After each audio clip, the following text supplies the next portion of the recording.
Hare Krishna. The modes determine the gamut of our choices, not our specific choice.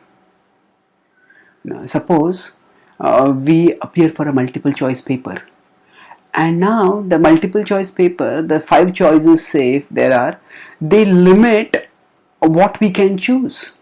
But that limitation does not mean that we have no freedom at all. It's a limitation in scope, but it is not a limitation in the specific choice that we make.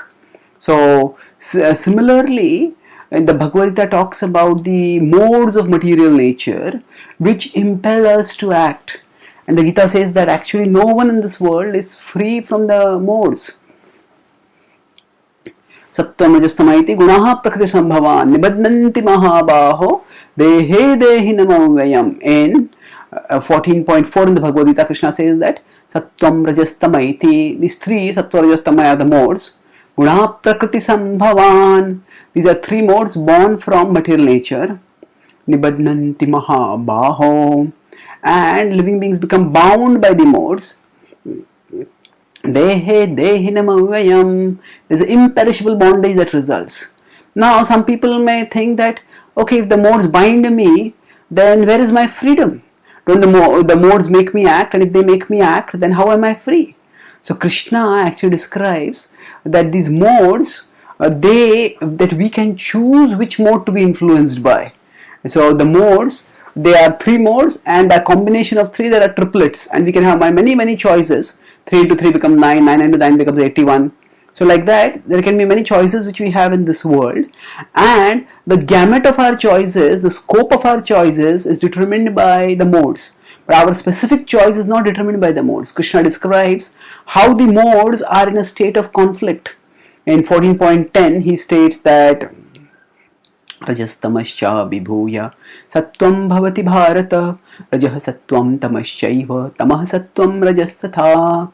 So he says Rajastamascha vibhuya, by overcoming raja and tamoguna, sattvam bhavati bharata, sometimes sattva becomes strong. Then he says rajah sattvam tamaschaiva, sometimes rajoguna becomes strong, overcoming tama and sattva. And sattvam rajastama tatha, and then he says sometimes sattva becomes strong, overcoming rajas and tamas. So the point is that these modes are in competition. And then in the next 3 verses, 14.11, 12 and 13, Krishna describes respectively the characteristics when Sattva-guna becomes prominent, then Rajoguna becomes prominent, and then Tamoguna becomes prominent. And the purpose of this description is to help us understand, help us recognize when a particular mode is becoming prominent and dominant within us. And when we recognize that, then we can choose. We can ensure that that mode is no longer that prominent, and that other modes become prominent, that we can choose the mode which we want to be affected by. So it's like these give us the choices, and we can choose which one we want. Now of course, the modes are not exactly as passive as say multiple choice options in a multiple choice exam. They do prompt us. We feel prompted towards a particular mode.